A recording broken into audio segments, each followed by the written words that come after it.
আসসালামু আলাইকুম।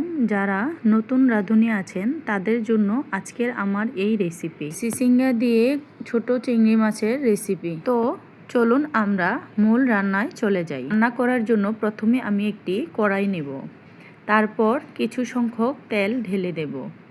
তেলটা গরম হয়ে আসার পর এর মধ্যে আমি দিয়ে দেব 1 কাপ পরিমাণ পেঁয়াজ কুচি। যদিও আমি সবগুলো উপকরণ আগে থেকে কেটে নিয়েছি।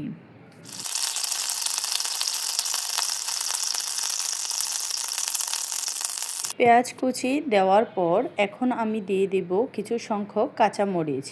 তারপর এগুলো ভালোভাবে নেড়ে ছেড়ে দেব।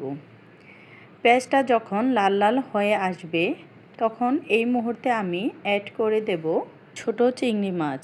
ছোট চিংড়ি মাছটা দেওয়ার ফলে পেঁয়াজের সাথে একটু ভাজা ভাজা হয়ে যাবে। এই মুহূর্তে আমি ভালোভাবে নেড়ে ছেড়ে নেব।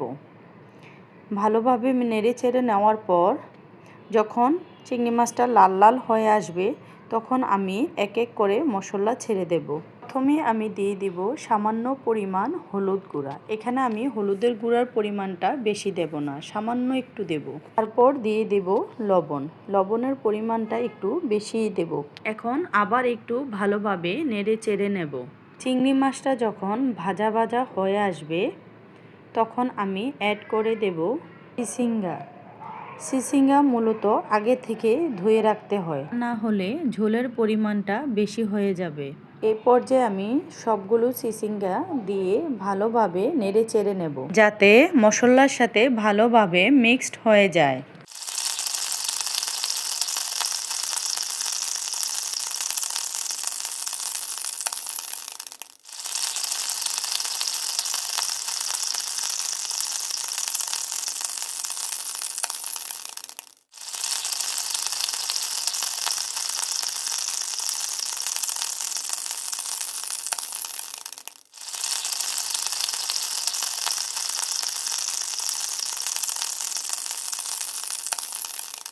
পর্যায়ে আমি অ্যাড করে দেব মরিচের গুঁড়া। মরিচের গুঁড়ার পরিমাণটা আমি একটু বেশিই দেব।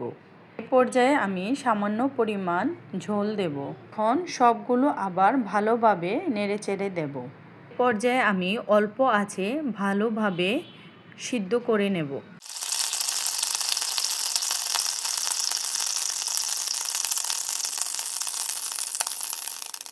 দেখতেই পারতেছো আমার তরকারিতে বলক চলে আসছে।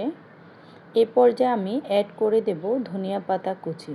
ধনিয়া পাতা কুচি দেওয়ার পর আমি আবার একটু নেড়ে চেড়ে কিছুক্ষণের জন্য রান্না করব। পর্যায়ে এসে আবার একটু লবণটা চেক করে নেবেন। এই তো হয়ে গেল। আল্লাহ হাফেজ।